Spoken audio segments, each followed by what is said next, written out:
Miarabantsika rehetra amin'ny anaran'ny tompo. Zareo ny andraikitra fa aza mamono tena. Izay indray ry havana no lohatenin'ity video manaraka ity. Tsy ny mpitarika rehetra ry havana no mahay mizara andraikitra. Nefa dia toetra fototra tokony hananany mpitarika rehetra mihitsy ity fahaizana mizara andraikitra ity. Ary raha vao miresaka hoe mpitarika dia tonga dia mieritreritra olona lavitra be fa na dia ny ray aman-dreny dia efa mpitarika ao tokantrano ianao. Mila mahay mizara andraikitra ianao. Tahaka izany koa any am-piasana, any am-pianarana,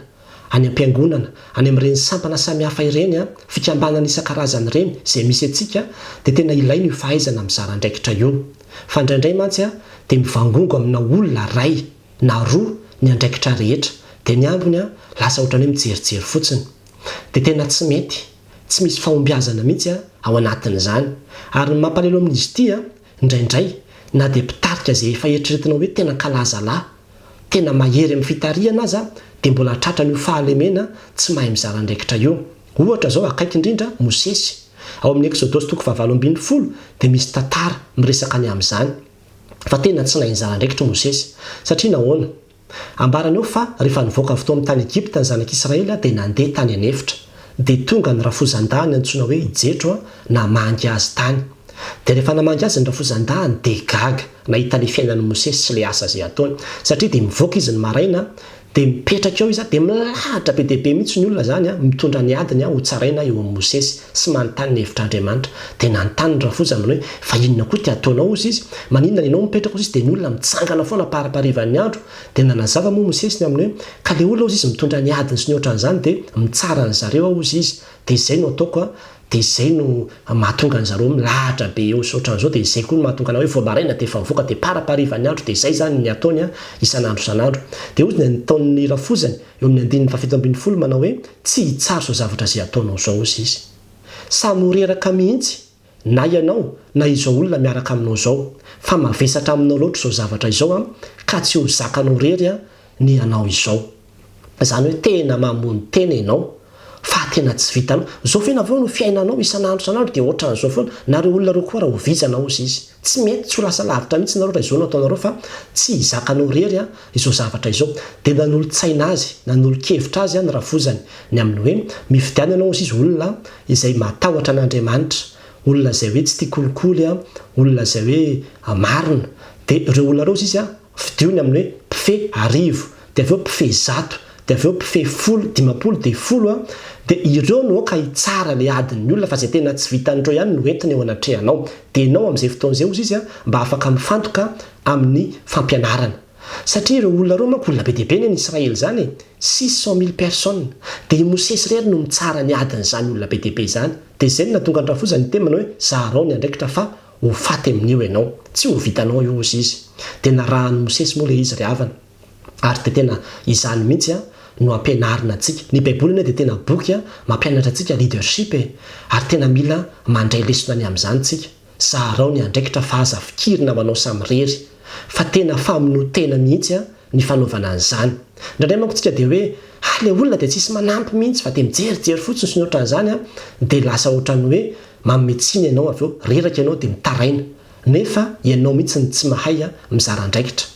Inona nefa ny tombontsoa amin'izy io? Efa nambaran'ilay rafozan-dahany teo ilay izy. Anisan'ny tombontsoa voalohany izao ny amin'ny hoe lasa maivana ianao ozy izy. Satria ilay andraikitra zany zavatra entinao dia zarainao ilay izy. Dia amin'izay fotoan'izay miamaivana ianao zany, afaka mifantoka ianao, izay koa ny tombony. Afaka manao tena hoe manao zavatra hoe anankiray ianao zany dia mifantoka amin'iny dia mba mandray anjara ny hafa. Dia ohatr'izay koa lasa misy fandraisana anjara avy amin'ny hafa koa ao anatin'ilay izy, zany hoe miara-miasa daholo zany ny olona rehetra ao anatin'ilay izy fa tsy hoe ny sasany mipetrapetraka fotsiny dia ianao rery no vizanao. Dia anisany koa hoe mampandroso an'ilay asa ilay izy.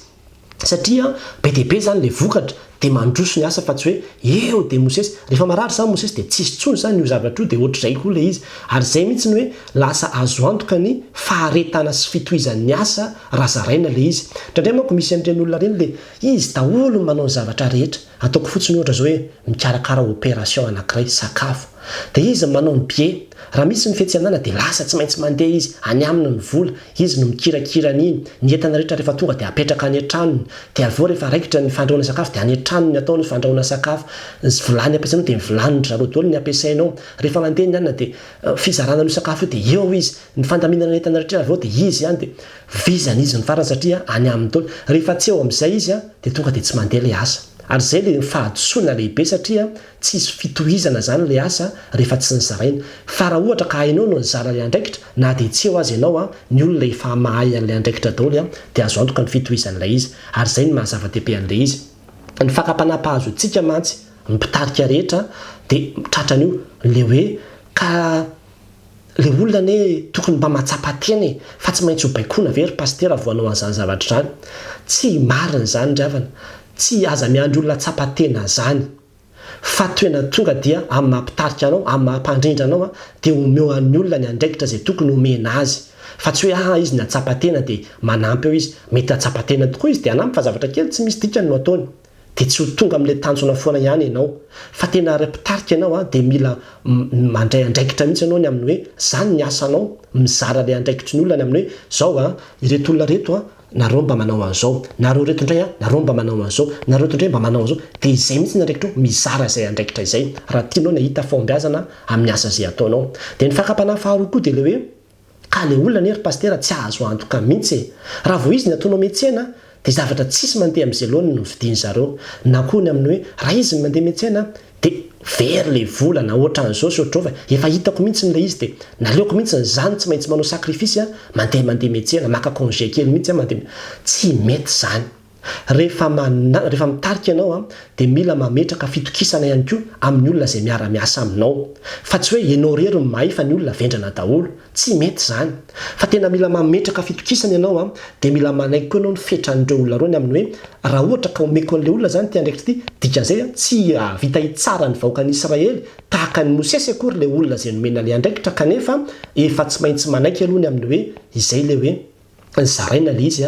dia mba manaiky ianao zany hoe zay vitan'le olona eo zany dia ekena aloha hoe zay zany aloha ny vitany azonao atao tsara mihitsy ny manara-maso azonao atao tsara mihitsy ny mampianatra azonao atao tsara mihitsy ny mitarika an'le olona ny amin'ny hoe ohatran'izao ny fanaovana azy fa tsy ohatran'izao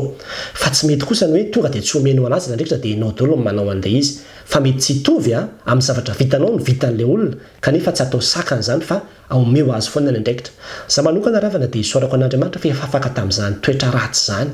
tamin'ny taloha rehefa le nitarika dia tsy manaiky izay zavatra mba vitan'ny olona mihitsy fotrany hoe ny zavatra vitako ihany ny tsara dia tena fahalemena be zany fa tena mila manaiky ianao manao hoe io zany aloha ny vitan'le olona raha ohatra ka hoe nahandro sakafo dia namena daholo ny instruction rehetrarehetra dia vita le sakafo dia io aloha ny vitany dia ankasitrao io fa io ny mba zavatra tsara indrindra avy any aminy izay le antsoina hoe fizarana andraikitra mila manaiky an'izay ianao raha te handroso amin'ny asa izay tanterahanao dia ny fakapana koa dia mety hoe lasa ohatrany hoe tsy manao ny aninona indray anie zahay tsy izany mihitsy natao hoe mpitarika ny mpitarika dia tsy hoe izy daholo akory manao an'ity rehetrarehetra ity dia hita zany hoe tena ianao zany ny tena nanao zavatra be dia be fa ohatran'ny loha ihany io zao ny lohanao tsy hoe rehefa mihetsiketsika ny tanana dia manao zavatra be dia be dia ohatrany hoe ny tanana ny tena ny asa fa ny loha dia mibaiko izy any amin'ny daholo ny commande andehanana io zavatra rehetrarehetra io dia mety ohatrany hoe tsy dia manao tokoa izy ny fahitana azy nefa dia izy ny tena antoka lehibe mampandeha ny zavatra rehetrarehetra io azonao atao foana ihany koa ny mandray anjara eny antsefatsefana eny fa tsy dia hoe mibaiko be fotsiny fa mandray anjara eny antsefatsefana eny fa ny tena asanao dia mizara le andraikitra fa tsy hoe manao an'izy rehetrarehetra akory zany le fakapana za manokana ravana dia tena resy lahatra fa ao amin'ny fahaiza mitarika ny tena arena ny tena resource lehibe indrindra dia tsy ny fitaovana na ny olona na ny vola fa ny olona ny tena resource lehibe indrindra amin'ny fahaiza mitarika ary raha mahatakatra n'izany sika dia tena ahita fahombiazana ary jereo tsara na ny soratra masina azy jereo fa na ny fanahy masina azy ao amin'ny fiangonana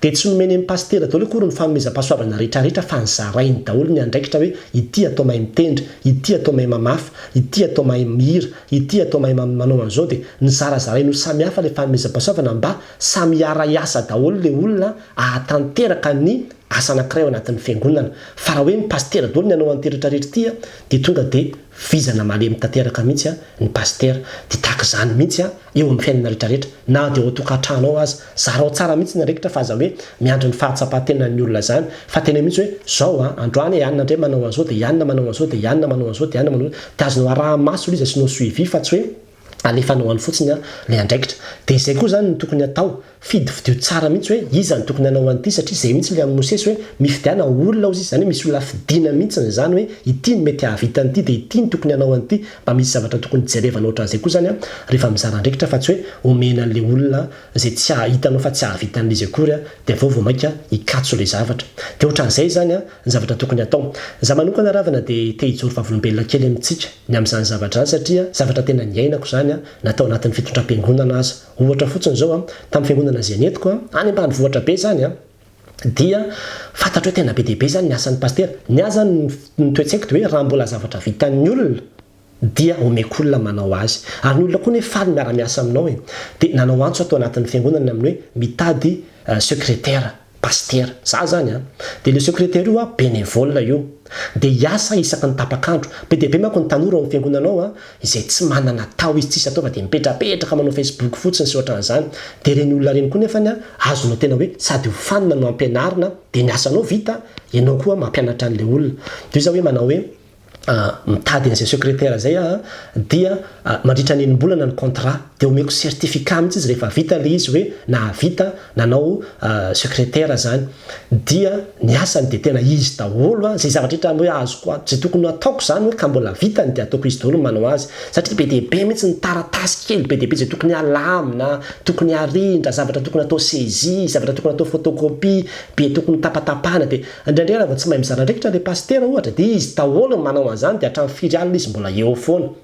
fa ny fahaizana mizara andraikitra dia fahaizanao miantso ny olona be dia be mihitsy ny nanolo tena za indray raha vo no sélectionné hoe iza zany nofidiako dia ianao aloha manao sy bolana voalohany dia ianao ndray bolana faharoa dia ianao ndray ohatrao dia nanana secrétaire foana teo amin'ny fitondram-piangonana nefa dia tsisy nandoavana volo na ny ariary azy zany zao le atao hoe fizarana andraikitra ohatra fotsiny zay fa tena be dia be mihitsy eo amin'ny fiainana no azo ampitahana amin'izany hoe ilaina ny fahaizana mizara andraikitra raha te ahomby ianao amin'ny zavatra rehetra izay ataonao dia mirary soantsika mpitarika rehetra manana fatokisana ny olona zay miara-miasa aminao fa aza fikirina manao samirery ny andraikitra fa ho reraka amin'io ianao ho vizana amin'io ianao ary ho fato azy eo ianao dia mirary soantsika rehetra ho an'Andriamanitra ny voninahitra amen